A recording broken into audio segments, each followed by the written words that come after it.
원장님 안녕하세요. 본시멘트 사각턱 재건을 하고 보톡스를 맞았는데 웨이트 운동, 헬스 트레이닝 빡세게 해도 될까요? 턱에 힘이 너무 들어가서 뼈침식이 일어나거나 굵은 하단이 뒤로 당겨져 짧아지거나 하지는 않겠죠. 운동선수들 재건도 많이 해보셨을 텐데 보톡스 맞은 경우 이런 문제 없는지 궁금합니다. 일단은 수술을 하고 이제 다 나은 상태, 회복을 한 상태면요. 뭘 해도 상관없어요. 사실은 뭐 격투기 하시는 분들도 있어요. 그러니까 뭐 권투하고 뭐 이러시는 분들도 있으니까 뭐 웨이트 아무리 뭐 힘들게 하신다고 해도 상관없으니까 그냥 편안하게 운동하고 지내시면 돼요. 그리고 보톡스 맞은 거랑 상관없어요. 뭐 뼈 침식이 된다더니 뭐 교근이 짧아진다더니 이런 일은 멀어지지 않으니까 너무 걱정하지 마시고 그냥 건강하게 생활하세요. 글 잘 보았습니다. 궁금한 게 있는데요. 제가 왼쪽 뒤통수에 대상포진이 오고 나서 2일 만에 병원을 갔지만 동네 병원이라 그런지 수포만 잡히고 통증이 정수리 광대까지 아픈 거예요. 대상포진 보는 곳에 왔는데 광대 쪽은 3차 신경통이라면서 수술을 권유하더라고요. 지금 30대이고 해서 시술보다 수술하자고 하네요. 대상포진 아픈 것은 많이 좋아졌는데 광대는 너무 아프더라고요. 시술과 수술 중 어떤 게 나을까요? 말씀처럼 수술도 손상받는다면 시술이 나을까요? 이거는 제가 잘 모르겠어요. 솔직히 말씀드리면. 3차 신경통을 치료하는 데 있어서 보통 신경 차단술을 하거든요. 근데 그거를 시술이라고 보통은 저는 얘기를 하는 걸로 알고 있는데, 그거를 수술로 얘기를 할 수도 있지 않을까 싶어요. 사실 수술과 시술의 그 차이는 정확하게 뭐 정의 내려진 건 없어요. 뭐 칼로 째고 들어가면 수술이고 바늘로 이렇게 뭘 넣어서 하면은 시술이다 이렇게 생각하실 수도 있거든요. 근데 아마도 뭐 시술 수술 구분이 이 3차 신경통을 칼로 열고 찢고 들어가는 경우는 저는 모르거든요.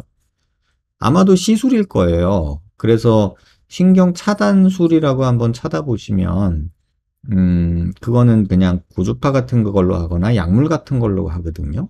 그래서 제 생각에는 이게 수술, 칼로 째고 들어가서 신경을 끊는 이런 작업은 아니니라 생각이 들어요. 그래서 좀 더 알아보시는 게 더 좋지 않을까 하면 좋을 것 같아요.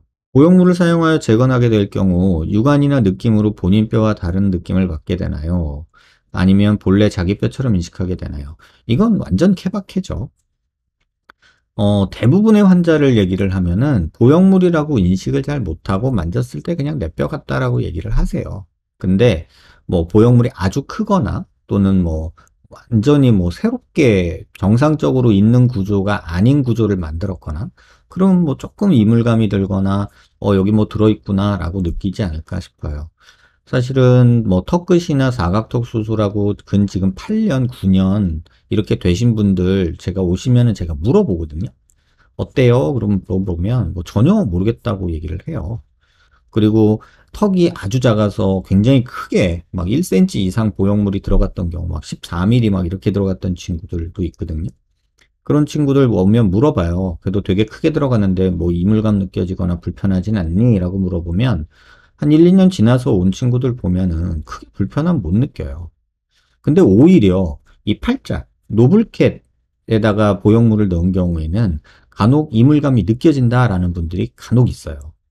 비율로 보면은 여기는 뭐 한 100명에 한 명 있을까? 그 정도면 여기는 한 10명에 한 명, 20명에 한 명 정도는 이물감이 느껴진다. 조금 불편한 느낌이 있다. 뭐 들어있는 느낌이 있다. 이런 얘기를 하세요. 근데 이게 정말 본인 케바케인 것 같아요. 그래서 제가 환자들한테 설명할 땐 이렇게 설명을 드려요. 아주 명품 예쁜 구두 하이힐을 신었어. 그럼 막 발가락이 휘어지고 뒤꿈치가 까져. 그런데 신발이 막 이상해. 그리고 우리 던지지 않아요. 막 반창고 붙여가면서 신발 신죠. 근데 어디서 싸구려 뭐 구두를 급해서 하나 사서 신었어. 근데 막 발가락 아프고 뒤꿈치 까져요. 그럼 버리지 않나요? 약간 그 마음이랑 비슷하지 않을까?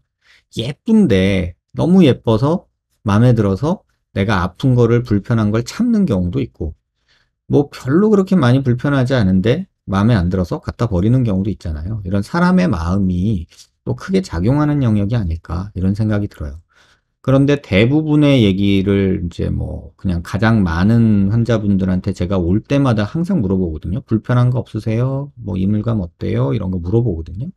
근데 보면은 뭐 이물감 얘기나 불편함 얘기하시는 분들은 거의 드물어요. 없다고 말하면 거짓말이고요. 있긴 있어요. 근데 뭐 모양이 좀 마음에 안 든다거나 뭐 조금 뭐 어떻다거나 이런 분들은 이물감 얘기를 하시는데 뭐 너무 좋아요. 주변에서 뭐 너무 잘 됐대요. 뭐 엄마가 너무 기뻐해요. 이런 분들은 이물감 얘기를 또 안 하세요. 그러니까 참고하시기 바래요. 선생님, 저는 10여 년 전에 안면 윤곽 3종 하였고, 요즘 나이가 들며 드는 생각이 사각턱은 그렇다 치고 광대와 턱 끝이 붙어 있던 것이 80살 되어도 안전할까 하는 생각이 듭니다. 의학적으로 안전한 건지에 대해서 말씀해 주시면 감사하겠습니다. 윤곽 3종 했는데 턱 끝이랑 광대에 뭐가 붙어 있었다는 거죠? 근육이나 살들 말하는 건가요? 뭐 사실 상관없지 않을까 싶은데요. 뭐 80살, 뭐 60년, 그죠? 그러면은 지금이 2020년이니까 60년 전으로 돌아가면은 1700년, 1970년대 정도 뭐 대충 되겠죠? 그러면 1970년대, 80년대에 수술하신 분들이 지금 그러면 어떠냐? 뭐 이렇게 물어보는 거랑 비슷할 것 같아요. 윤곽 3종 질문 주신 분은 사실은 뭐 근육이나 살 문제를 얘기하시는 것 같은데 지금 1970년대 요때 이제 수술하셨던 분들 그런 분들도 있거든요. 사각턱 수술, 뭐 턱끝 수술, 광대 수술 있거든요.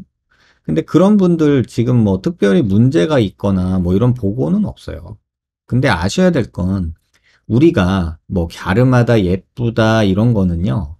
제가 볼 때는 한 50대, 60대 그때까지가 마지노선인 것 같아요. 사실 뭐 이거는 현실적인 얘기인데 60 넘어가면 외형적인 어떤 막 큰 변화보다는 살 늘어지는 거와 몸 아픈 거, 건강상이 이제 뭐 어디 지병이 생기거나 이런 것 때문에 신경을 쓰시는 것 같아요. 근데 뭐 이게 뭐 윤곽 수술을 하고 80 넘으면 턱이 뭐 덜렁덜렁거린다 이런 얘기들이 인터넷상에 괴담처럼 있는데 그런 거 너무 신경 쓸 필요 없지 않을까요? 근데 가끔 가다 보면 인터넷에 그런 짤 같은 거 돌아다니잖아요. 그 뭐냐, 그 20살 때 가슴에 보형물 넣는 할머니가 무슨 누드비치 같은 데서 이제 프랑스 누드비치 같은 데서 이렇게 우통을 안 입고 이렇게 계시는 사진을 누가 찍은 거를 뭐 인터넷에 짤로 돌아다니는 걸 봤거든요. 삐쩍 마른 할머니가 가슴 보형물만 가슴에 동그랗게 두 개가 딱 있는 모습. 뭐 이런 것들은 있었어요. 그러니까 나이가 들면서 우리가 변해가는 내 몸이 있듯이 그런 거에 따른 어떤 변화는 존재하지 않을까 이런 생각은 듭니다. 원장님 안녕하세요. 늘 유튜브 영상으로만 뵙다가 고민이 생겨서 처음으로 글을 남기게 되었습니다. 다름이 아니라 제가 세 군데의 성형외과를 갔는데요. 모든 원장님께서 저보고 광대가 돌출되어 있는 타입이다 라고 말씀하셨어요. 저는 관자놀이부터 얼굴선이 딱 일자로 떨어졌으면 좋겠는데 제 얼굴은 연부 조직도 두껍고 옆광대 쪽 얼굴선도 둥글게 떨어져 있어서 항상 컴플렉스였거든요. 저는 45도가 특히 많이 돌출되어 있지만 45도보다는 넙대대한 얼굴 정면이 스트레스였고 그 부분을 개선시키고 싶었어요. 근데 두 원장님은 광대 축소를 하면 정면이랑 측면 둘 다 효과 많이 볼 수 있다 하셨고 한 분은 저는 눈이랑 얼굴 사이에 여백이 많은 타입이어서 정면 효과는 있지만 드라마틱하진 않을 거라 하셔서 조금 혼란스럽네요. 얼굴선이 매끄럽게 정돈되는 정도라고 하셨어요. 그래도 광대의 지방을 같이 빼면서 수술을 하면 실보다는 득이 많은 수술일 거라고요. 그 원장님께서는 제가 두상이 큰 편도 아니라 하셨는데 배 원장님 포스팅 보니까 제가 4번에 해당되는 환자 같은데 왜 광대 축소로 얼굴 여백을 줄이는데 한계가 있는 건지 조금 더 구체적으로 설명해 주실 수 있을까요? 이 경우에는 다시 태어나는 것밖에 없을까요? 이미 두 번이나 병원에서 내과 검사까지 마쳤는데 고민하는 부분에 대해서 원장님들이 명확하게 설명해 주지 않고 귀찮아 하셔서 수술 직전까지 갔다가 포기한 적이 여러 번이라 유튜브를 찾아보다가 절박한 마음으로 이렇게 글을 남기게 되었어요. 3년 동안 정말 수도 없이 힘들어하고 고민했지만 제가 광대 축소술로 효과를 못 보는 얼굴형이라면 원장님 설명을 듣고 깔끔하게 포기하고 더는 생각하지 않으려고요. 직접 뵙고 상담하고 싶은데 예약 많으셔서 빠른 시일 내는 힘들다고 글을 봐서 그래서 글을 남겨요 라고 써주셨어요. 제가 환자분 CT를 가지고 있으면 아주 정확하게 말씀을 드릴 수가 있는데 지금 이렇게 글만 써 있는 걸 갖고서 제가 어떤 설명을 드리는 게 과연 의미가 있을까라는 조금 의구심은 있어요. 그러니까 세 군데 성형외과를 가셨는데 두 군데서는 효과 많이 볼 거라고 그랬고 한 군데서는 크게 효과 못 본다 그랬다. 근데 그거는 그 두 분들의 뭐 세 분의 말이잖아요. 근데 저는 환자분 얼굴을 모르겠어요. 근데 CT도 모르겠어요. 근데 머리통이 크다, 두상이 크다, 누구는 그랬는데 또 어떤 선생님은 두상이 큰 편이 아니다 라고 말했어요. 이거 어떡하지? 사실은 두상이 큰지 작은지는 그냥 CT 찍어서 자로 재보면 되잖아요. 보통 두상이 넙대대하다 하면은 뭐 어느 정도 제가 항상 보여드리는 대한민국 평균치에서 내가 어느 정도다. 뭐 이런 식으로 보면 되잖아요. 근데 지금 뭐 저한테 수치를 주시거나 CT를 보여주시거나 그랬으면은 조금 더 편한데 지금 이렇게 글로만 답답한 마음은 알겠는데 수술하려고 피 검사하고 이러고서는 두 번이나 캔슬하실 정도면 얼마나 스트레스겠어요. 하지만 제가 답을 드릴 수 있는 건 굉장히 제한적이에요. 왜? 환자 얼굴을 모르잖아요. 45도 광대가 나왔다는데 그것도 환자분 말이고 피부가 두껍다고 그러는데 얼마나 더 두꺼운지 그런 거에 따라서 뭐 지방을 흡입한다는데 광대의 지방 흡입은 해서 효과 보는 경우가 거의 저는 못 봤거든요. 그러니까 그거 괜히 흉터만 만들고 흉살 만들고 뭉치고 딱딱해지고 이런 것 때문에 스트레스 받지 않을까 이런 걱정이 있단 말이에요. 그래서 제가 광대 수술을 하냐 마냐를 결정하는 거는 CT 보고 결정해요. 그리고 환자분 피부 두께도 자로 재보고 결정해요. 그 다음에 두상이 큰지 광대가 얼마나 넓은지 턱은 얼마나 넓은지 얼굴은 길이가 긴지 짧은지 이런 거 다 수치로 재고 판단하거든요. 그냥 딱 보고서는 머리가 크군, 광대가 나왔군, 광대하면 되겠다. 이거는 저는 아니에요. 근데 지금 글로서 써 있는 것들을 제가 아무리 많이 그려봐도 제가 환자분한테 정확한 답을 드리기는 어려워요. 근데 굳이 뭐 답을 준다면 이런 그림으로 줄 수밖에 없겠죠. 예전에 설명하려고 그냥 제가 연필로 끄적끄적거린 그림인데 광대가 뭐 눈, 코, 입이 이렇게 몰려있고 이렇게 두상이 넓고 크고 하면 이거 뭐 광대 수술한다고 좋아지겠어요? 기껏해야 45도 이 환자도 이 그림도 그렇잖아요. 광대 여기 나와 있잖아요. 45도 광대. 근데 뭐 이거 줄인다고 얼굴이 작아 보이겠어요? 전혀 안 그렇단 말이죠.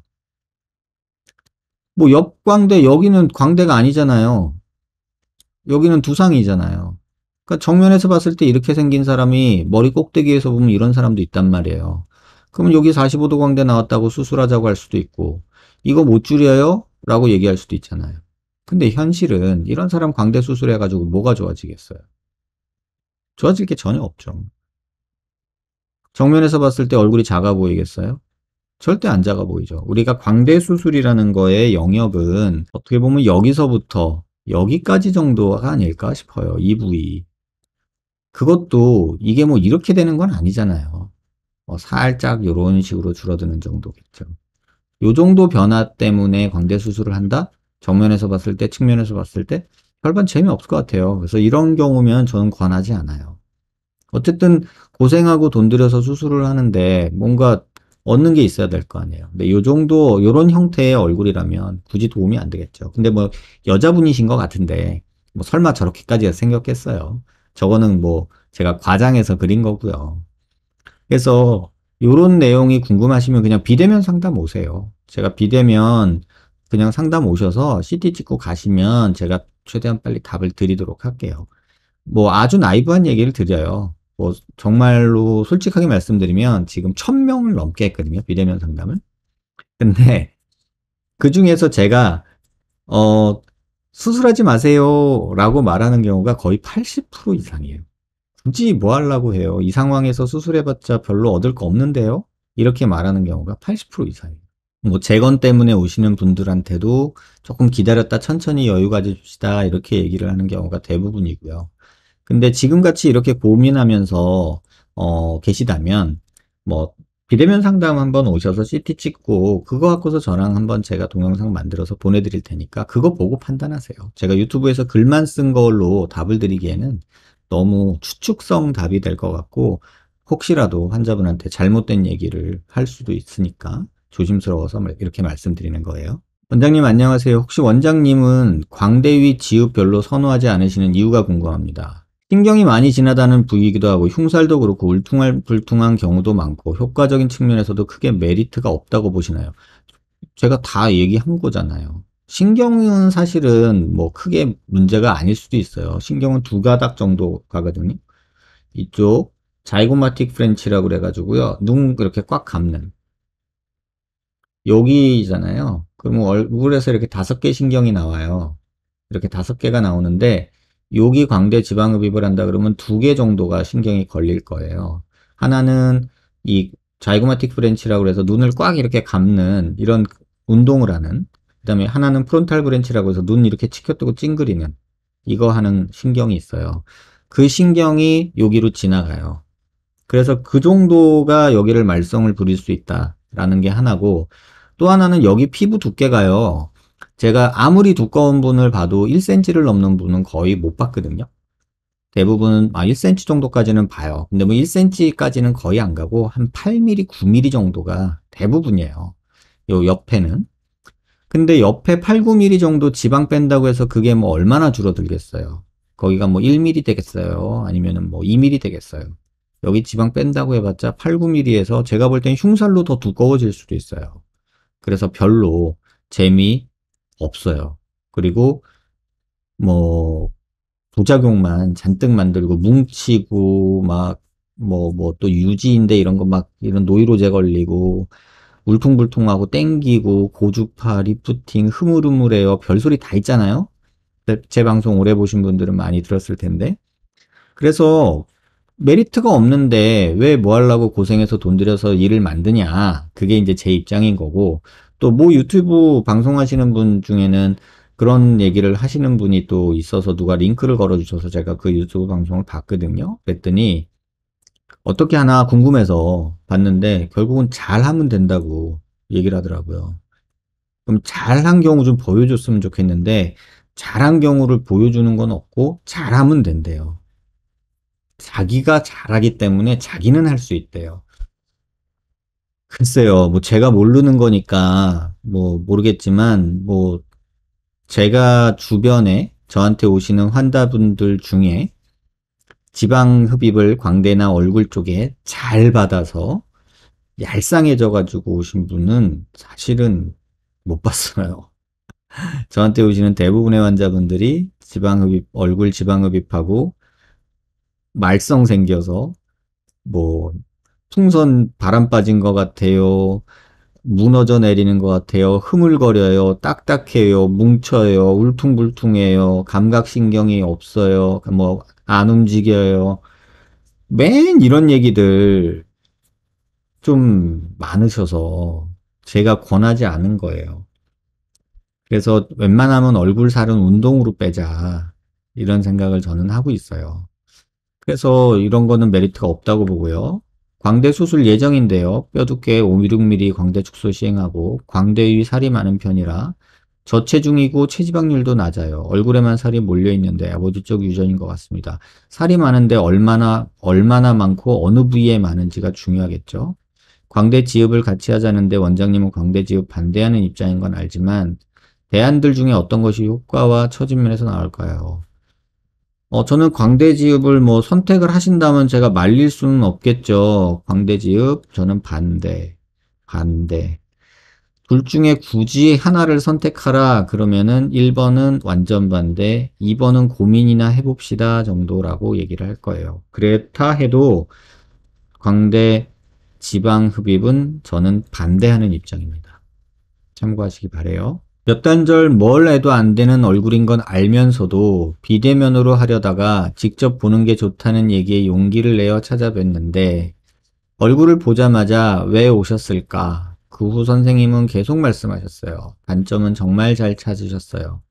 구독자로서 한 가지 희망으로 갔는데 선생님 말씀대로 혼나고 오히려 혹되려고 갔다가 혹만 더 가지고 왔어요. 그 덕분에 성형 생각은 안 하게 되었지만 바쁘신 시간 쪼개서 상담하시겠지만 저처럼 간절하게 가는 사람 마음도 생각해 주셨으면 좋겠습니다.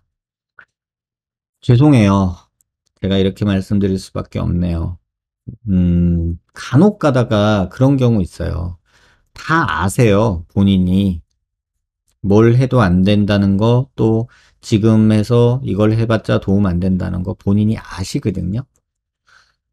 근데 저한테 오셔서 혹시나 하는 마음에 행여나 어떤 방법이 있을까 해서 오시는 분들도 있어요. 그러면 저는 그냥 보이는 거를 말씀드려요.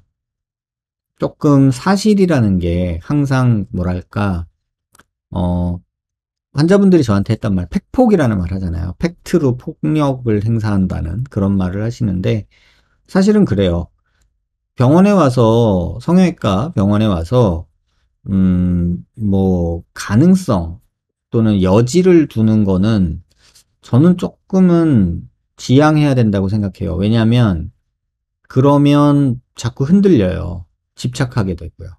그래서 아닌 건 아닌 거고, 포기할 건 포기하자는 게 이제 제 좀 생각인데, 간혹 그러다 보면 제가 무성의하게 느껴질 수도 있어요. 환자분한테. 무성의하게 너무 싸댄다. 그러니까 쏴댄다. 이렇게 느끼실 수도 있어요. 하지만 제 본심은 그건 아니에요. 쓸데없는 수술, 쓸데없는 바램으로, 가능하지 않은 바램으로 이것저것 알아보고 인터넷 보다 보면 결국은 낚여요. 그리고 낚이면 간절히 원하기 때문에 가게 돼요. 뭘 하게 돼요. 그리고 나서 후회하게 되는 분들 너무 많이 봤거든요. 조금 제가 감정적으로 조금 보듬고 좀 조심스럽게 말씀드려야 되는 것 같기도 하지만, 음, 여러분한테 조금은 아픈 사실이라도, 그런 아픈 사실이 여러분한테 다가오더라도 제 본심은 좀 이해해 주세요. 그리고 저 때문에 마음 상했다면 제가 사과드릴게요. 선생님, 광대 쉐이빙이 마치 사각턱 피질절골 같은 건가요? 뭐 어떻게 하면 비슷하다고 할 수 있죠. 하지만 피질절골은요, 정확하게 얘기하면 피질절골이라는 거는 우리 의학 용어에서 오스테오토미가 있고요. 오스텍토미가 있어요. 그러니까 오스라는 게 뼈예요, 뼈. 그래서 토미라는 거는 자른다라는 뜻이고요. 텍토미라는 거는 뜯어낸다는 뜻이에요. 그래서 오스테오토미라고 하는 건 자른다. 그 다음에 오스텍토미는 잘라낸다. 근데 쉐이빙이라는 거는 갈아낸다라는 관점이에요. 그래서 이렇게 광대 쉐이빙 하는 것처럼 갈아내는 거는 사각턱 피질골 절골은 절골이라는 거는 오스테오토미라고 말하는 거고요. 피질골 삭제라고 하는 거 갈아내는 작업은 뭐 광대 쉐이빙하고 비슷하다고 할 수 있겠죠. 선생님 얼마 전에 이마 거상을 받았습니다. 결과가 정말 만족스러운데 차후 발생할 수 있는 부작용 중에 어떤 것이 있을지 또 어떤 대비를 할 수 있을지 찾아보는 중입니다. 일단 이 글에서 여러분 한번 같이 얘기를 좀 나누고 싶네요. 왜 수술하고 만족스러운데 부작용을 걱정하고 대비를 하려고 하죠? 그냥 즐기세요. 그 만족스러운 느낌을 즐기면 되잖아요. 뭐, 이런 식으로 만약에 대비를 한다 그러면, 지금 코로나 걸리면 어떡하지? 라고 걱정하면서 격리할 거 준비하고, 햇반 사놓고, 뭐 이런 거 준비하고, 막 그래야 되거든요. 근데, 서서 해도 되지 않나요?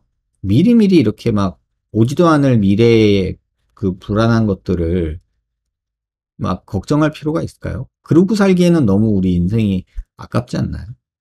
몰라요. 저는 좀 그래요. 그래서 영상을 보면 이마 쪽에는 유지인대가 없는 것 같은데 이마 거상은 추미근을 끊어서 약화시키는 동시에 실로 끌어당겨 고정하는 것으로 알고 있는데 골막을 박리하면 스마스 부위를 박리하는 건가요? 자, 보세요. 이마에는 스마스가 없고요. 갈리아라는 게 있어요. 갈리아. 그게 이제 스마스랑 같이 연결된 이마에서는 갈리아라고 불리는데 스마스는 없고 갈리아 부분을 끊고 들어가는 거죠. 근데 이제 이마 거상을 골막 거상을 하는 분이 있고요. 그 갈리아를 당겨서 고정하는 갈리아 거상을 하시는 분이 계세요. 근데 문제 골막은 뼈 바로 위, 그 골막 위에가 이제 갈리아라고 저희가 보통 얘기를 하는데 그 갈리아를 땡기는 분들이 있어요. 근데 보통 이마 거상은 골막 거상을 하지는 잘 않고 갈리아 거상을 하죠, 보통은. 그래서 묶어서 땡겨주고 뭐 이런 걸 하죠. 근데 뭘 했는지 제가 모르니까.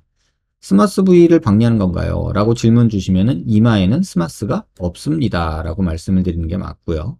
갈리아라는 게 그 이마에 있는 스마스 층의 역할인데 박리를 하는 건가요? 툴 쳐야지 땡기죠.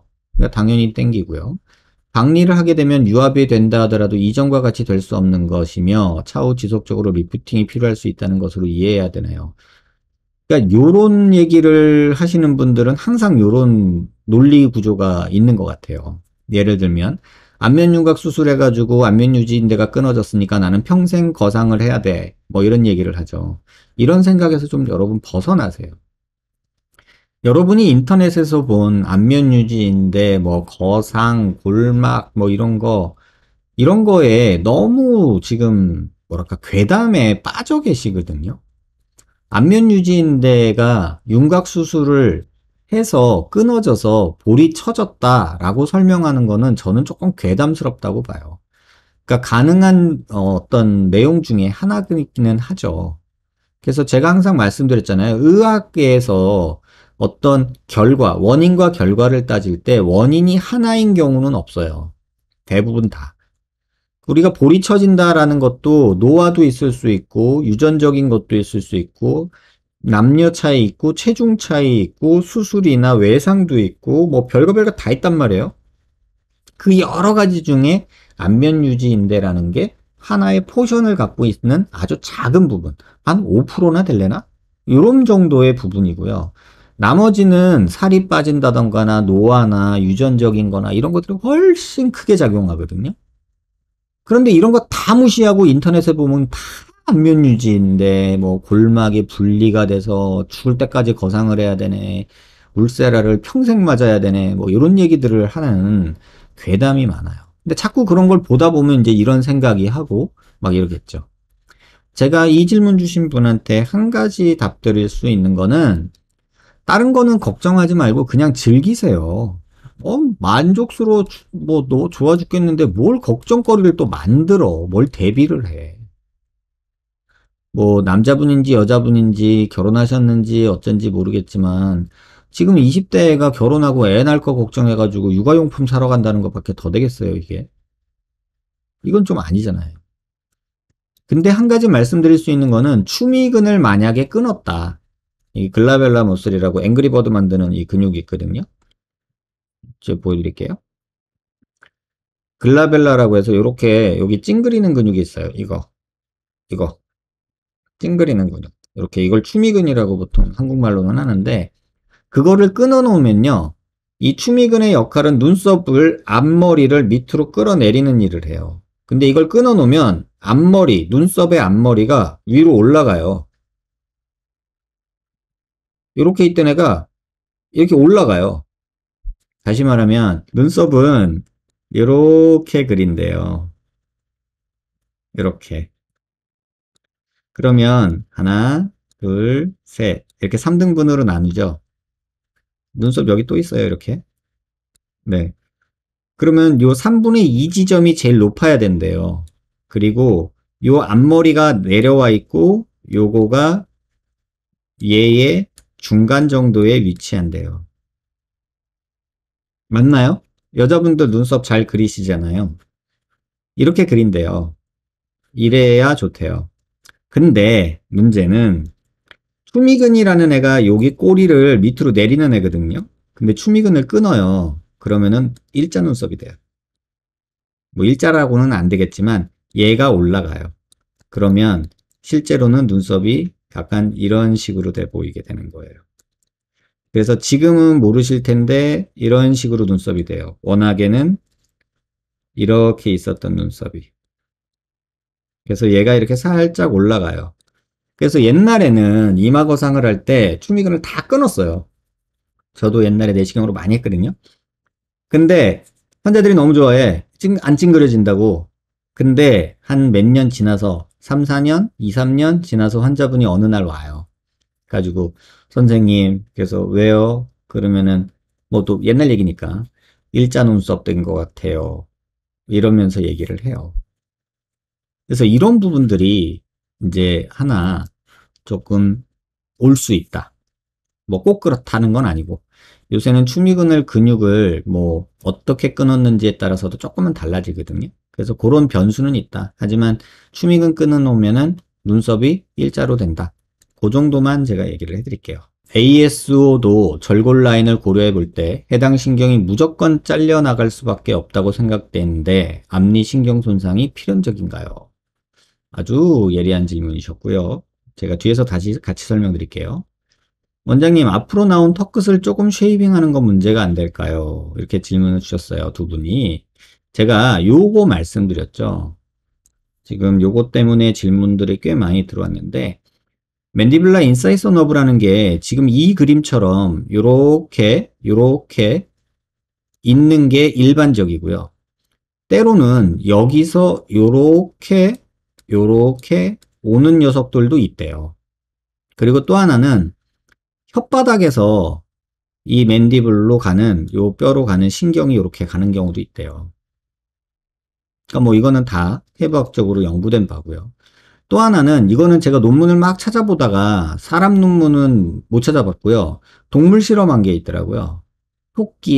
토끼랑 쥐를 가지고 한 게 있더라고요. 그래서 이제 보통 우리가 ASO라고 하는 거 아시는지 모르겠지만 여기 치아 중심에서 요거 이 이빨을 빼요.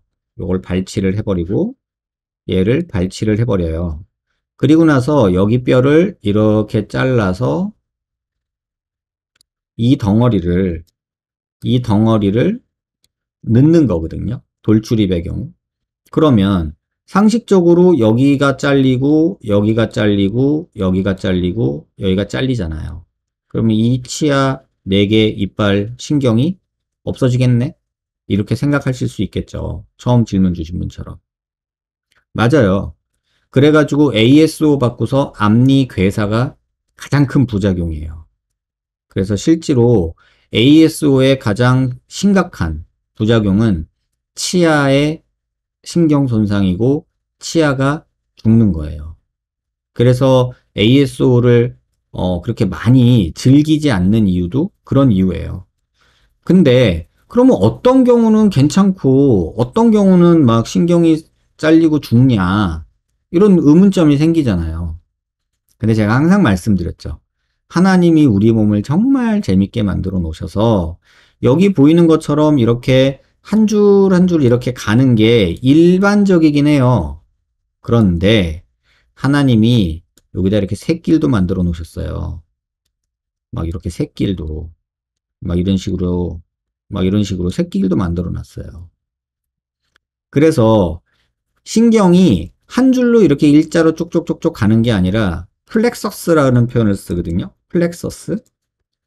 그래서 전혀 관계없는 얘에서 곁다리가 나와서 일로 가기도 하고 여기서 또 일로 가기도 하고 여기서 일로 가기도 하고 막 이런 식으로 또 여기서 일로 가기도 하고 여기서 일로 가기도 하고 막 이런 식으로 플렉서스라고 하는 게 이런 거거든요.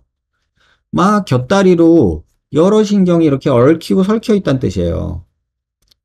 그래서 이런 경우에는 괜찮다라는 거예요. 그래서 동물 실험한 논문을 보니까 똑같이 ASO를 해서 이렇게 빼고 뭐 이렇게 뼈를 잘라가지고 이렇게 앞으로 빼고 이렇게 엇갈리고 막 이런 걸 한 거예요. 그러면 신경이 다 죽어야 정상이잖아요. 근데 이런 플렉서스에서 신경 재생이 일어나서 신경이 어느 정도는 살아나더라 라는 논문이에요. 그래서 그렇다고 해서 막 잘라도 되느냐 막 자르고 막 해도 되느냐 그건 아니에요. 지난주에 질문 주셨던 분들, 저한테 메일 주셨던 분 중에 어떤 분들이 또 비대면 오셨던 분들, 뭐 이런 분들 중에 항상 있는 게 뭐냐면 T절골 하고 나서 이빨이 시려요. 시옷절골 하고 나서 치아가 흔들려요. 이거 되게 많거든요. 근데 모든 환자에서 모든 T절골, 시옷절골에서 그러냐? 그건 아니에요. 하지만 T절골, 시옷절골, 턱끝 수술하셨던 분들 중에 많은 분들 중에 그런 분들이 있다. 그 원인은 이 맨디블라 인사이서 너브의 손상으로 보는 게 타당하다는 거예요. 그리고 실제로 신경은 이런 식으로 가고 있기 때문에 물론 이런 플렉서스들이 우리를 보호해주고 또 약간의 가능성을 보여줄 수는 있지만 이게 어떻게 발달했는지 알 수도 없고 이걸 우리가 눈으로 볼 수도 없기 때문에 조금은 알고 수술을 받자. 그 뜻이에요. 그 수술을 하면 안 된다. 그게 아니라 키졸골 이렇게 해서 멀쩡한 사람도 있고요. 시옷절골 뭐 이렇게 해가지고 멀쩡한 사람도 있어요. 심지어 저는 여기 신경이 완전히 잘린 사람도 봤어요. 그러면 입술에 감각이 없어야 되잖아요. 근데 감각이 있어요. 그런 경우도 있어요. 그러니까 우리가 해부학이라고 하는 게 다 똑같은 게 아니에요. 그러니까 보통에 이렇게 가기 때문에 이렇게 간다라고 얘기하는 거지 확률적으로 그런 게 많다 이런 거지 사람마다 너무 다르다는 거예요. 하지만 대략적으로 이렇게 가니 우리가 수술할 땐 조심하자 그 얘기고 요 밑에서 요 신경 밑에서 여기서 뭐 자르고 막 뭐 갈고 뭐 하는 거는 이 인사이서 너브 맨디블라 인사이서 너브랑은 전혀 관계없이 좀 안전하게 편하게 놀 수 있는 데다 수술을 하고 이런 거에서 그래서 어떤 분들은 T절골하고서 치아신경 손상 때문에 엄청나게 고생하시는 분이 계세요. 양악하고서 치아 손상 때문에 엄청나게 고생하는 분들도 계세요. 또 ASO하고서 이빨 4개 다 날아가고 여기다 임플란트 심으신 분도 계시고요. 아예 ASO하고서 여기 치조골이 다 녹아버린 분들도 계시고요. 그러니까 그런 거를 우리가 알고 하자는 거예요. 그 수술을 하면 무조건 그렇게 된다 이게 아니라 그래서 안전하게 하는 게 뭐 좋은 거 아니겠냐. 설사 위험을 감수하더라도 내가 알고 하자. 무조건 저거는 100% 안전해. 이런 생각하지 말자. 그런 뜻에서 드린 말씀이에요. 답이 되셨길 바랄게요. 위턱을 넣었을 때 ASO, 양악, 치아 교정 중 어느 걸 좋게 보시나요? 이거는 완전 케바케죠. 그 환자의 위턱이 나온 정도가 얼마나 나왔느냐. 어떤 양상으로 나왔느냐. 하악과의 관계는 어떠냐. 또는 교합은 어떠냐. 비대칭은 어떠냐. 뭐 이런 여러 요소들이 있잖아요. 그걸 다 고려해서 하나 선택하는 거죠. 단순히 어느 게 좋아요. 이런 거나 똑같죠. 그러니까 일반인들은 제가 항상 말씀드리잖아요. 수술을 소비하는 형태로 하시면 안 된다. 뭐 예를 들면 그런 거잖아요. 뭐가 있을까요? 뭐 핸드폰이 있어요. 아이폰이 좋아요, 갤럭시가 좋아요, 화웨이가 좋아요, 소니가 좋아요, 오포가 좋아요. 이렇게 물어보면 뭐 대충 답은 나오잖아요. 뭐 화웨이, 오포보다는 아이폰, 갤럭시가 낫겠지. 소니 요새 망하지 않았어? 뭐 이러면서 소니 되게 구려. 뭐 이럴 수 있잖아요. 근데 갤럭시가 좋아요, 아이폰이 좋아요 이러면 조금 고민스럽지 않나요? 왜 고민스럽냐면 저는 그래요. 아이폰 좋은데 삼성페이 안 돼. 난 그게 너무 중요한데. 왜냐면 삼성페이 되고서부터는 지갑을 안 들고 다녀도 되니까. 예전에는 저는 대학 다닐 때부터 습관이 있었어요. 오른쪽 핸드폰, 왼쪽 지갑이요. 이게 제 그냥 기본 포맷이에요. 그래가지고 항상 일어날 때는 엉덩이를 만졌어요. 핸드폰 있나 지갑 있나 확인하려고. 그리고 항상 이렇게 들고 다녔는데 삼성페이 되고서부터는 지갑을 안 들고 다녀요. 그냥 핸드폰만 들고 다녀요. 저한테 세상 편한 거예요. 세상 좋았어요. 지갑도 안 들고 다녀도 되고. 그래도 옛날 어렸을 때 입던 청바지 보면은 다 빵꾸 나 있거든요. 지갑 자국, 핸드폰 자국 때문에 뒷주머니가 빵꾸가 나 있어요. 맨날 앉아대니까. 그러니까 그런 것처럼 그거를 뭐가 좋아요? 라고 묻는 것 자체가 되게 다르잖아요. 나는 삼성페이가 너무 중요해. 그럼 갤럭시가 짱인 거지. 근데 아니야. 나는 아이클라우드 이 연동 기능이 난 더 중요해. 그러면 또 아이폰이 또 뭐 좋다고 할 수 있겠죠. 그러니까 내가 뭘 주로 하느냐, 뭘 주로 쓰느냐, 어떤 걸 중요시 하느냐에 따라서 다른 거지.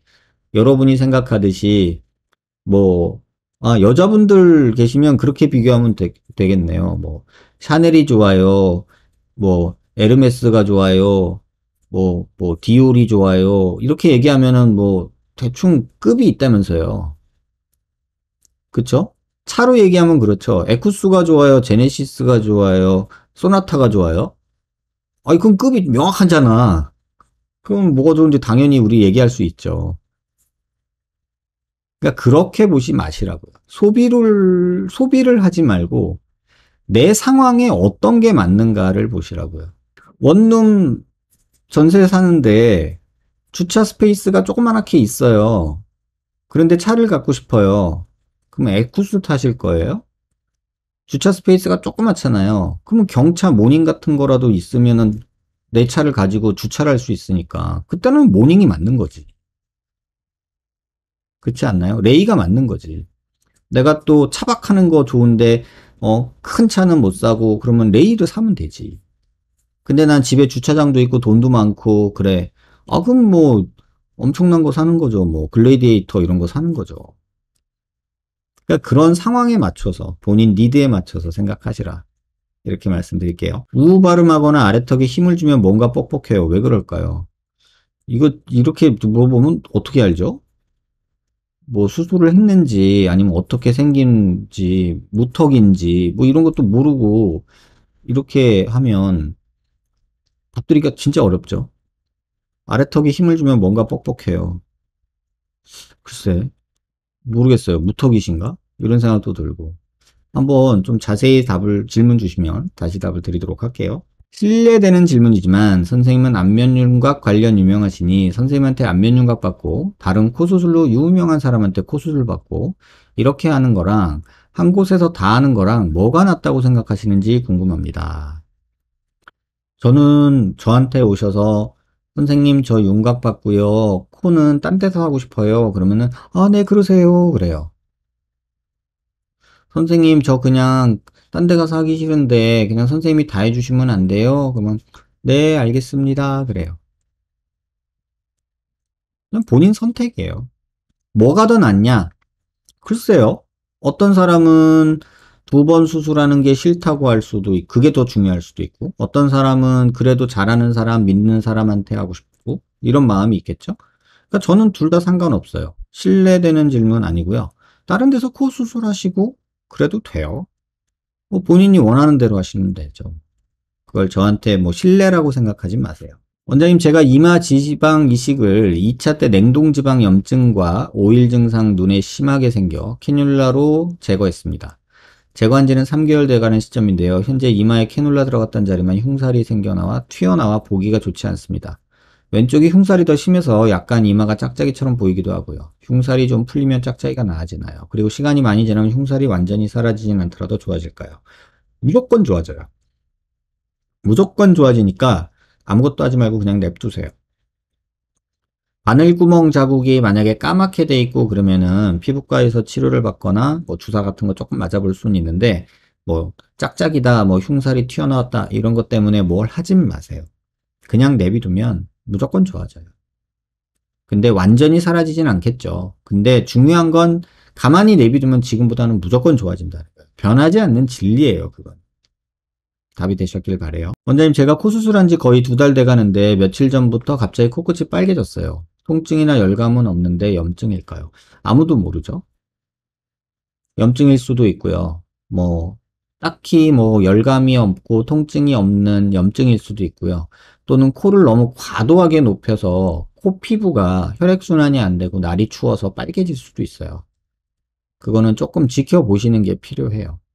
또 진피 이식을 한 경우에 그 코끝에다가 진피 이식을 한 경우에 가끔 이렇게 빨개지는 분들이 간혹 있거든요. 그것도 한번 체크해 보시고요. 근데 사실 이런 거는 수술해준 선생님한테 물어보는 게 제일 빨라요. 지나가는 아저씨한테 물어보는 것보다. 답변 되셨길 바라고요. 선생님, 약간의 무턱, 약간의 돌출입, 사각턱, 이중턱살인데요. 보통 치아 교정 후에 사각턱 수술을 하나요? 아니면 반대인가요? 교정 후에 하셔도 되고요. 교정이 근데 어떤 교정인지 모르겠어요. 이제 발치 교정만 아니면 사실은 상관없고요. 만약에 발치 교정을 하고 있다면 발치 교정을 하고 수술 받는 게 나을 수도 있어요. 그래서 돌출입 때문에 발치 교정을 하고 있다면 발치 교정을 마치고 수술을 하시기를 저는 바라고요. 근데 만약에 발치 교정이 아니라 그냥 교정 정도다라고 하면은 큰 지장 없어요. 그래서 교정하고 있다는 것만 선생님한테 얘기해 주시고 수술 계획을 세울 때 그걸 참고해서 수술하면 되지 않을까 이런 생각이 듭니다. 선생님 질문 있습니다. 침샘 보톡스도 그닥 추천 안 하신다고 하셨는데 이유요. 말씀 여러 번 드렸는데 길게 영상도 만들었는데 침샘으로 가는 그 침샘 주변이요. 신경이 있어요. 감각신경이. 혀로 가는 그 감각, 혓바닥으로 맛을 느끼는 미각, 이런 감각하고요. 움직이는 근육을, 그러니까 혀 근육을 움직이는 그 신경도 있어요. 그래서 간혹 가다가 약이 잘못 퍼지면, 그런 혓바닥 마비나 이런 것들이 올 수 있어요. 그래서 그렇게 막 권하지는 않아요. 턱살 아니라 침샘이라고 보톡스 돌아오니까 시험 삼아 맞아볼까 했는데 침샘이 큰 경우에는 보톡스 맞는 게 답이에요. 아니면 너무 크면 제거하는 것도 좋은데 어쨌든 또 흉터가 남으니까 그것도 수술도 필요한 경우거든요. 그래서 딱히 뭘 해라라고 말하진 않는데 뭐 할 수 있는 가능성은 있고 보톡스는 또 그런 위험이 있고 수술도 그런 위험이 있어요. 수술했을 때 신경 손상이 생기면 그건 영구 손상이 될 경우가 많거든요. 그래서 그 부분도 조금 신경 쓰이고 그리고 침샘 제거할 때 특히 여기 턱밑샘 제거할 때 가장 많은 부작용이 신경 손상이에요. 그래서 그 부분도 무시하지 마시고 알고 접근하시는 게 좋지 않겠나. 물론 보톡스는 일시적이죠. 그래서 몇 달 지나면 풀어지니까 설사 마비 증상이 있다 하더라도 지나면 좋아지니까 1차적으로는 보톡스를 하시라 이렇게 말씀을 드려요. 선생님 저는 안화종양 제거술을 했는데 신경을 잘랐다고 하더라고요. 지금 수술 2일째인데 눈썹이로 무감각이에요. 의사 선생님께서는 메인 신경이라 회복 안 될 거라고 말씀하시던데 전 그냥 이렇게 살아야 하나요? 제가 예전에 말씀드렸죠. 아나 위 신경 여기 이제 뭐 종양 제거하신 것 같아요. 근데 요 신경을 제거하면은 요 이마가 눈썹 위로 이마가 무감각이 되거든요. 근데 이건 100%는 아니지만 저는 여러 명을 봤어요. 하나님이 진짜 사람 몸을 재밌게 잘 만들어 놓으셔서 왼쪽에서 오른쪽으로 신경이 자라 들어가기도 하고요. 이 뒤통수에서 신경이 이렇게 자라 들어오기도 하고요. 이 옆에서 이렇게 신경이 자라 들어오기도 해요. 그래서 시간이 지나면 지날수록 감각이 완전히는 안 들어오죠. 옛날에 있던 신경이랑 똑같이는 안 돌아오지만 그래도 조금씩은 나아지는 느낌이 있는 게 더 맞아요. 그래서 그냥 이렇게 산다라는 생각하지 마세요. 속상하실 텐데 수술 2일째 되셨잖아요. 길어요. 제가 말씀드린 그런 효과가 나타나려면 몇 달 걸려요. 몇 달이 아니라 몇 년 걸릴 수도 있어요. 그러니까 너무 조바심 내지 말고 천천히 여유 가지고 생각하시길 바래요. 선생님 단순한 호기심인데요. 만약 성형수술을 한 사람을 화장하게 된다면 보형물은 어떻게 되나요? 실리콘이랑 본시멘트도 같이 타서 제로 변하나요? 아니면 타지 않고 남아있나요? 음, 이 질문에 대해서는 간단하게 말씀드릴게요. 일단 다 타서 없어져요. 재도 거의 안 남아요. 근데 티타늄은 남아요. 티타늄 보형물은 남아요. 갑자기 이 질문 듣고 나서 생각이 들었는데 저희 어머님 돌아가시고 화장을 했거든요. 근데 화장을 하고 나서 그 남아있는 게 있었어요. 그게 뭐였냐면 어머님 고관절에 부러지셔가지고 인공관절 넣어놓은 게 있거든요. 그 티타늄 쇳덩어리가 딱 있더라고요. 그래서 그 이제 화장을 한 다음에 그거를 이제 잘게 부셔서 가루로 만들어 드릴까요? 아니면 조각조각 드릴까요? 이렇게 말씀을 해 주시거든요. 근데 그때 그런 부속물들을 어떻게 하실래요? 라고 물어봐요. 그래서 그거를 저는 받아왔거든요. 그래서 엄마 다리에 들어있던 그 고관절 임플란트를 며칠 동안 봤던 기억이 있어요. 어쨌든 간에 실리콘이나 본시멘트는 다 타버려요. 타서 재로 바뀌고 재도 거의 안 남아요. 휘발돼서 없어진다고 보시면 돼요. 이 규정을 병행하는 건가요? 본시멘트 보형물이 어떻게 치열을 바꿀 수 있는 건지 궁금해요. 이 교정은 안 한 거고요. 지금 여기서 보시면 환자분이 입을 꽉 안 다무신 것 같아요. CT 찍을 때. CT 찍을 때 치아를 꽉 안 다무셔서 지금 여기가 좀 벌어진 상태로 지금 보인 거죠. 다른 거는 없어요. 치열은 전혀 바뀌지 않아요. 아유, 제가 지난주인가요? 요거 Q&A 하고 나서 영상을 저희 직원이 올렸던데 이제 5만 댓글이 엄청 달렸어요. 20살 초반인데 팔자주름 위쪽 때문에 팔자주름이 더 돋보이고 그래서 얼굴 지방흡입 생각했었는데 효과가 없을 수도 있는 거군요. 그럼 다른 방법이 없을까요? 여러분 영상 보실 때 좀 영상을 좀 끝까지 보시면 좋겠어요. 그 영상에서 말씀드렸죠. 저는 지방흡입 여기 하는 거 반대하고 뭐 여기 조금 넣는 거는 뭐 지방 이식하는 거는 말리진 않는데 궁극적으로 여기는 거상밖에 답이 없다 라고 저는 생각한다 이렇게 말씀을 드렸어요. 참고하시기 바라고요. 이 글이 참 저를 아프게 했어요. 막 여기다가 막 별별 얘기 다 써놓으셨는데 저도 이분하고 똑같은 의견이라고 보시면 돼요. 이 사진을 올릴 만큼 나름 고민이어서 상담하는 건데 연예인이라면 고민할 수 있는 거 말고 일반 사람은 그것도 나이 먹은 사람은 그냥 살지 하면 나이 먹은 사람은 성형외과 왜 가는 거고 연예인만 성형하는 시대가 아닌데 그럼 성형외과는 연예인만 젊은 사람만 가는 건가요? 여자라면 죽을 때까지 예뻐 보이고 싶은 게 여잔데 고민 상담도 올리고 싶어도 못 올리겠네요. 여러분들이 요거 조금 기억하셨으면 좋겠어요. 인터넷에 얼굴을 이렇게 올려주시고 질문 주시는 분들한테 본인의 판단을 하진 마세요. 본인 의사 아니잖아요. 본인이 막 거기에 가치 판단을 하고 뭐 막 비아냥거리거나 험담하거나 이런 분들 계신데 그러지 마셨으면 좋겠어요. 최소한 제 채널에서는 그런 댓글이나 이런 것들은 없어졌으면 좋겠어요. 부탁드릴게요. 피질골 절골과 양악 수술이 가로폭을 줄이는 부분에 있어서 효과 차이가 많이 나나요? 와, 제가 이 질문을 듣고요. 이제 일반인들의 수준이 정말 엄청나구나? 이런 생각이 들었어요. 자, 그냥 예를 들어 드릴게요. 이게 사각턱이라고 그냥 생각해 봅시다. 이게 그냥 사각턱이라고 생각을 해보자고요. 피질골 절골은요, 요만큼 들어요. 요만큼. 자, 그럼 양악하면 어떻게 되냐? 이걸 사각턱이라고 합시다. 양악하면요, 이런 식으로 줄어요.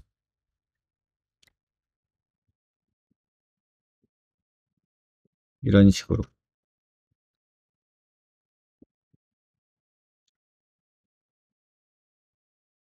이 그림 이해되세요? 그래서 가로폭이 줄어드는 효과가 피질골은 양쪽 합해서 3mm 되기 힘들어요. 뼈 두께가 보통 한쪽이 3mm거든요. 근데 3mm를 다 떼어냈다 해도 거기에 또 뼈가 차요. 0. 몇 mm씩.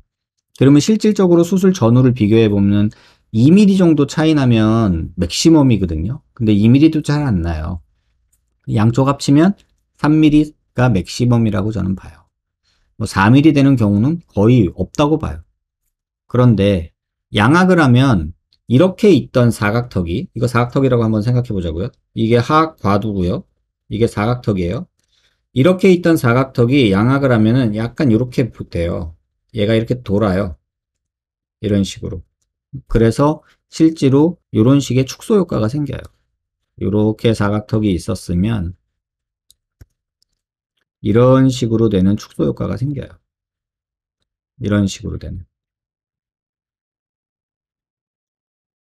그래서 사각턱 수술을 하면 정면이요. 이거는 정면. 이건 정면이에요. 이빨이 이렇게 있는 거예요. 그래서 이런 효과 때문에 가로폭이 줄어드는 효과가 있어요. 참고하시기 바라고요. 원장님 제가 활경근이 많이 벌어져서 이중턱 근육 묶기 수술을 하려는데 이거 누가 진단했죠? 활경근이 많이 벌어져 있다고? 이 수술은 재건 보형물 들어가기 전에 하는 게 나은가요? 재건 후에 보형물이 있는 상태로 하는 게 나을까요? 보형물 수술은 기본 원칙이 안에서 밖으로 해요. 뼈 수술이 제일 먼저고요. 상관이 전혀 없나요? 상관이 있고요. 근데 더 중요한 거는 지금 활경근이 많이 벌어졌다고 했는데 이거 누가 진단했는지가 궁금해요. 전 대한민국에서 활경근 벌어진 사람을 많이 보질 못했어요. 특히나 젊은 사람이 활경근이 벌어져 있다라고 말하는 그 제가 진단할 만큼 진단할 방법도 마땅치가 않아요. 근데 이걸 누가 이렇게 진단해 줬을까요? 본인 생각인가요? 아니면 어떤 병원에서 이렇게 진단을 해줬나요? 저는 이런 병원이 있는지 모르겠어요. 뭘로 진단했죠? 그냥 만져보고? 동양인에서 활경근이 이렇게 벌어진 경우 그렇게 흔치 않고요. 특히나 젊은 경우에 있어서 활경근이 저렇게 벌어져 있는 경우 많지 않아요. 거의 못 봤어요, 저는. 근데 최근 들어서 이중턱 활경근 근육묶기 지방흡입 이거 같이 하는 병원이 광고를 엄청 하나 봐요. 거기 보이는 그 병원에서 보이는 수술 전후 효과는요. 대부분 지방흡입 효과고 요 자세 요거 요렇게 자세 바꿔서 나온 사진이에요. 자, 제가 이렇게 있으면 이중턱 없죠? 이렇게 하면 이중턱 있죠? 이렇게 하면 이중턱 없죠? 이런 사진 장난으로 수술 전후 결과를 보여주고 활경근을 목내 지방흡입을 하네 이렇게 얘기를 하는데 수술 효과는 제가 볼 땐 지방흡입 효과만 있지 활경근 묶어주는 거는 젊은 사람한테 효과 없습니다. 특히나 동양인에서는 거의 효과 없고요. 활경근이 벌어졌다라고 진단하는 것조차도 저는 조금 받아들이기 어려워요. 꼭 참고하시길 바라고요. 제가 영상 만들어 놓은 거 있으니까 한번 참고해 보시기 바래요. 안녕하세요 원장님, 영상과 무관한 질문 죄송합니다. 이노픽 코성형 하려고 하는데 6년 전에 연구실 베이코를 하였는데 베이코가 뭐죠? 이게 뭐 그 실 넣는 건가요? 가상성형으로 모양을 잡고 수술을 진행할 때 코성형 모양이나 높이와 무관할까요? 이물질이 있으면 당연히 변수로 작용하죠. 근데 빼기 전 기준으로 가상성형한 거라고 당연히 변수가 있죠. 근데 그거를 감안하고 하긴 해야 되는데 그런 변수들이 오차를 맞는 거죠. 그러니까 베이코라는 거는 솔직히 저는 모르겠어요. 옛날에 미스코는 들어봤는데 이거 베이코는 좀 다른 건가 봐요. 비슷한 거겠죠? 근데 대신에 이건 안 녹는 실인가 보죠? 뭘 하든지 간에 변수로 작용하는 거니까 뭐 정확도는 떨어지겠지만 감안은 하긴 해야겠죠. 턱끝 전진했는데 2차 각이 없다는 게 무슨 개소리지. 뭐 이 얘기를 하신 분은 턱에는 워낙에 1차 각이 없었기 때문에 2차 각이라는 거는 생길 수조차 없다라고 말하더라고요. 그러니까 영어로 세컨더리 앵글이라고 하는데요. 그 세컨더리가 뭐 두 번째라는 뜻도 영어 직역하면 그런 뜻도 있겠지만 뭔가로 인해서 생긴 2차적인 이란 뜻이죠. 워낙에 없었는데 앵글이 생겼어요. 그러면 그거는 프라이머리 앵글이 아니라 세컨더리 앵글이죠. 그쵸? 프라이머리 앵글은 워낙에 있던 거고요. 프라이머리 앵글이 있어야지만 세컨더리 앵글이 있는 게 아니죠. 이런 영어 말장난을 또 하고 계시더라고요. 세컨더리라는 말은 두 번째라는 뜻이 아니고요. 원인이 있어서 부수적으로 따라온 결과라는 뜻이죠. 세컨더리 게인이 뭐죠? 프라이머리 게인, 우리 세컨더리 게인 이런 거 있잖아요. 그럼 부수적인 효과죠. 부수적인 효과. 그죠? 그러니까 이런 단어 말장난인 거고요. 그래서 2차 각이 없대요. 프라이머리 앵글이 없기 때문에 세컨더리 앵글은 있을 수가 없대요. 그러면서 계단 현상은 있을 수 있대요. 그래서 뭐 그럼 뭐 그렇게 생각하면 계단 현상은 있겠지. 근데 계단 현상인 시간이 지나면 메꿔지고 안 만져진대요. 근데 이제 실제로 경험하신 분이 이렇게 적어 놓으셨어요. 당연히 계단 현상 뭐 2차가 만들어지죠. 근데 만져지죠. 근데 외관상으로는 잘 안 보일 수도 있어요. 왜? 전진량이 많지 않으면. 전진량이 한 4mm, 5mm 되면요. 2차 각이 겉에서 잘 안 보여요. 근데 이게 10mm, 11mm 되면요. 보일 수 있죠. 그래서 외관상 2차 각이 안 보이면 괜찮은 거 아닌가요? 만져서 매끈하게 되려고 갈아내면 외관상 이상해지는 경우도 있고 최대한 덜 건드는 게 좋긴 할 것 같은데 이게 참 사람마다 다른 것 같아요. 실제로 예전에는 턱끝 전진을 하고 나면 그 2차 각 계단 현상을 안 다듬었어요. 근데 어느 날부터 환자들이 만져줘요. 여기가 뭐 이렇게 만지면은 튀어나와 있어요. 이런 얘기들을 하니까 의사들이 다듬기 시작한 거거든요. 근데 그걸 안 다듬으면 그러면 여기 뭐 페임이 없냐? 그게 아니고요. 전진량이 4, 5mm 정도 되는 경우에서는 그게 막 겉으로 페임으로 보이진 않아요. 근데 이게 막 8mm, 10mm 돼 버리면 당연히 보이죠. 그러니까 그 정도의 문제를 있다 없다의 문제로 자꾸 온라인상에서 얘기를 하는 거는 전 잘못된 것 같아요. 그 뭐 그런 거나 똑같죠. 담배 피면 암 걸려? 뭐라고 답해야 돼요? 위험해져. 라고 말하는 게 맞죠.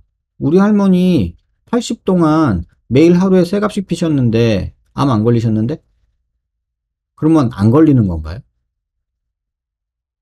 그러니까 이런 논리들로 온라인상에서 흑백 논리, OX로 자꾸 가는데 여러분 그거 꼭 지양하셔야 돼요. 그냥 원리를 이해하시면 여기 글 써주신 분처럼 당연히 잘라서 앞으로 당기면 잘린 모양이 남죠. 그걸 뭐 2차 각이라고 부른들, 계단 현상이라고 부른들, 그건 사람마다 뭐 말하고 하기 나름이겠지만 어쨌든 만져지죠. 만지면. 다만 안 보일 수 있죠. 그게 조금 나왔으면. 근데 그게 안 보인다고 없는 게 아니잖아요. 근데 안 보인다고 없다고 말하는 거는 완전히 정말 멍멍이 소리죠. 그래서 그런 부분. 요 환자 그 영상 때문에 그랬는데, 요 환자 얼마 전에 오셨어요. 4개월인가 5개월 경과 보러. 그래서 조만간에 연휴 끝나고 제가 그 경과 모습도 한번 보여드리도록 할게요. 저희 아버지께서 중학생 시절에 자전거 타다 넘어지셔서 코가 매우 심한 매부리 코셨습니다. 그래서 성인이 되어서 코 수술을 하고 완벽해진 코를 보셨는데 처음으로 박탈감이 느껴지셨다고 하셨습니다. 나의 장점, 나의 매력, 나를 표현하던 것은 매부리 코였는데 그게 없어지니까요. 저도 성형을 생각하고 있지만 아버지의 말씀을 듣고 내가 생각하는 나의 얼굴의 단점들이 나만을 표현하는 것이라고 생각이 들더군요. 동의해요. 동감하고요. 이렇게 생각하시는 분들이 있어요. 제가 중국 갔을 때 얘기했잖아요. 중국 가서 수술을 하는데 여기 앞에 여기 얼굴 여기 있는데 여기에 오서방점 아세요? 오서방점? 수박씨만한 점이 여기 딱 붙어 있어요. 근데 거기 털까지 이렇게 쭉 나와 있어요. 그 점에 털이 한 4cm 정도 이렇게 쭉 튀어나와 있어요. 제가 그분 코 수술하고 나서 욕을 바가지로 먹었어요. 왜 그랬는지 아세요? 제가 코 수술하다가 꼴보기 싫어가지고 그 점에 있는 털을 뽑았거든요. 진짜 수술하고 나서 진짜 욕을 바가지로 먹었어요. 네, 털을 뽑았어요. 뭐, 길이 나왔어요. 지저분해 보이고, 보기 싫어가지고 그냥 뽑았어요. 아무 생각 없이. 그랬다가 욕을 바가지로 먹었어요. 환자분이 그러시더라고요. 이게 복점이고, 이 털이 뭐 얼마나 귀한 거고, 아무튼 뭐 이런 얘기를 하시더라고요. 그래서, 죄송합니다. 그랬어요. 그래서 그때부터는 함부로 점 빼면 안 된다. 점에 있는 털은 건들면 안 된다. 이런 생각이 그때 빡 들었어요. 그러니까 그런 것처럼 각각 사람마다 자기가 가지고 있는 그런 어떤 시그니처? 나의 개성? 이런 것들이 있는 것 같아요. 우리 뭐 점도 우리끼리도 그런 얘기 많이 하잖아요. 뭐 코 옆에 있는 점은 한가인 점, 뭐 입 옆에 있는 거는 뭐 밥 먹는 점, 저처럼 귀에 이렇게 점이 있는 사람, 이거 귀 뚫었다고 오해 많이 받았거든요. 이거 점이거든요. 이거 점이에요. 근데 이거 귀 뚫었냐고 오해 되게 많이 받았어요. 근데 뭐 귀에 있으면은 뭐라더라? 효자라나? 아무튼 뭐 그런 것도 있었고 또 뭐 눈 밑에 있으면 눈물점이라고 안 좋다고 그러고 뭐 아무튼 이런 우리들 갖고 있는 그런 생각들이 있잖아요. 근데 그거 뭐 누가 정해주나요? 사람마다 다른 거지. 아무튼 그래서 그런 생각으로 본인이 갖고 계신 어떤 시그니처? 이런 거가 좋다면 좋은 거죠. 그러니까 최근에는 매불이 만들어 달라고 하시는 분들도 생기니까. 저도 많이 동감하는 내용이에요. 선생님 미니거상 하시나요? 홈페이지에 안 나와 있던데 혹시 안 하시는 이유가 궁금해요. 미니거상을 안 해요. 왜냐면 한때 열심히 또 해봤어요. 거상만 하루에 2개씩 하던 시절도 있거든요. 근데 미니거상은 한참 열심히 하다가 안 해요. 이유는 뭐냐면 효과가 별로 없어요. 그 잠깐 쨍한 맛은 있는데 별로 재미를 못 보겠더라고요. 그래가지고 미니거상은 좀 아닌 것 같아서 저는 안 하고 있습니다. 안녕하세요. 아나상윤기 수술 질문 있습니다. 20대 남자입니다. 아나상윤기 이노피 코성형 고민하고 있습니다. 앞광대 노블캐까지 하기에는 비용 부담이 커서 저런 옆모습에서 아나상윤기 이노핀만 하면 기괴해질까요? 자, 이 상황에서 여기 안화상이 생기고 여기 코가 높아진다. 중안면부는 꺼져 있다. 코가 어쨌든 1번이에요. 근데 코랑 안화상은 같이 해야 돼요. 근데 앞광대랑 노블캣은 또 같이 해야 돼요. 어차피 절개창이 하나니까. 근데 앞광대랑 노블캣은 코를 한 다음에 해야 돼요. 그러면 코를 하고 얘를 하고 나중에 얘를 하는 순서로 환자분이 말씀하신 것처럼 할 수밖에 없죠. 근데 그랬을 때 아주 해결할 거냐? 그렇지는 않아요. 다만 이 중안면부 꺼진 거 요게 조금 괴롭게 보일 수도 있겠다. 이런 생각은 들어요. 그러니까 이런 연관관계가 있단 말이에요. 다시 한번 코가 제일 중요하죠. 중안면부가 꺼져 있으니까. 그럼 코를 하려면 코랑 이마는 같이 가야 돼요. 얘는 같이 가야 돼요. 그리고 앞광대랑 노블캣은 같이 가야 돼요. 같이. 근데 코가 돼야 얘를 할 수 있어요. 그러면 선택은 이렇게 가는 게 맞겠죠. 답이 되셨길 바래요. 안녕하세요 원장님. 토요라방 잘 보고 있습니다. 피곤하실 텐데 하나하나 답변 주셔서 너무 감사하고 궁금증들이 많이 해결되고 의료 지식 없는 분들이 하는 카더라 얘기들에 진짜 그런가 했는데 아닌 것도 많다는 거 많이 배워갑니다. 감사합니다. 제가 궁금한 건 선천적으로 들어간 눈, 옴팡눈인데요. 검색을 하다가 티타늄을 안구에 넣어 안구를 튀어나오게 할 수 있다고 하는데 시력에 문제가 없다고 하지만 티타늄을 안구 쪽에 넣는 거 간단한 수술인가요? 사고로 인한 안화골절이 아닌 이상 그냥 안화가 돌출되어 보일 수 있을까 해서 여쭤봅니다. 가능은 해요. 저희가 이제 안화골 골절이 되면 한쪽 눈이 이렇게 꺼지거든요. 그러면은 그걸 튀어나오게 하려고 눈 밑에 깔아줘요. 근데 이게 뭐 신경에 어 영향을 안 준다라고 얘기를 하지만 시력에 실제로 이 수술을 할 때 동의서를 받을 때는요. 실명을 적을 수밖에 없어요. 왜냐하면 안구 밑으로 뭘 넣으면 시신경을 자극할 수밖에 없거든요. 그리고 실제로 이 수술을 해서 눈이 앞으로 나오는 게 여러분이 원하는 빵 튀어나와서 왕눈이가 되는 게 아니라 1mm 나오기도 힘들어요. 1, 2mm 나오는 것도 힘들어요. 그런데 이 수술을 미용 목적으로 한다 그러면 이게 빵 나와야 되잖아. 옴팡눈이니까. 근데 그 1mm 때문에 이 위험을 감수한다 라고 하면 저는 말릴 것 같아요. 제 가족이면 그건 아닌 것 같아 라고 말릴 것 같아요. 앞광대 노블캣 수술 재료 장단점 궁금해요. 선생님 노블캣 앞광대 부분은 본시멘트 보형물로 수술하고 계신 걸로 알고 있는데 다른 대체제에 비해 보형물이 가지는 장점을 알고 싶습니다. 중안면부에 지방이식이나 귀족 고양이는 코 수술이랑 같이 하면서 늑연골로 대체하는 것 같더라고요. 결과도 나름 괜찮아 보여서 비용이나 자가조직이라는 점에서 어느 정도 장점을 갖고 있는 것처럼 보입니다. 그렇지만 본시멘트 보형물도 지속성이나 안전성에서 장점을 갖고 있지 않을까 하는 막연한 느낌만 가지고 있는데요. 아무래도 환자 입장에서는 고민될 수밖에 없을 것 같네요. 일단은 이렇게 말씀드릴게요. 자기 조직으로 하는 거가 되게 좋죠. 성형수술의 원칙이기도 하고요.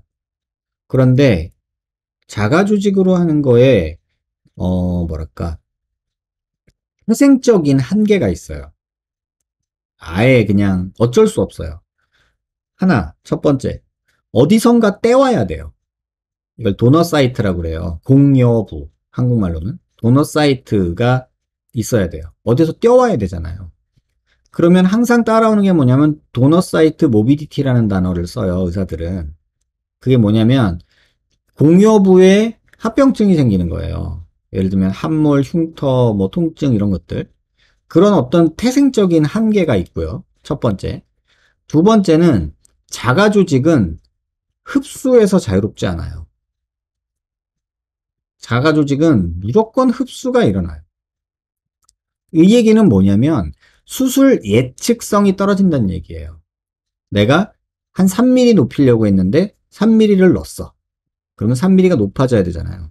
근데 흡수가 돼서 1mm밖에 안 남았어. 또는 어떤 때는 2mm 남아. 어떤 환자는 또 3mm 남아. 이게 중구난방이에요.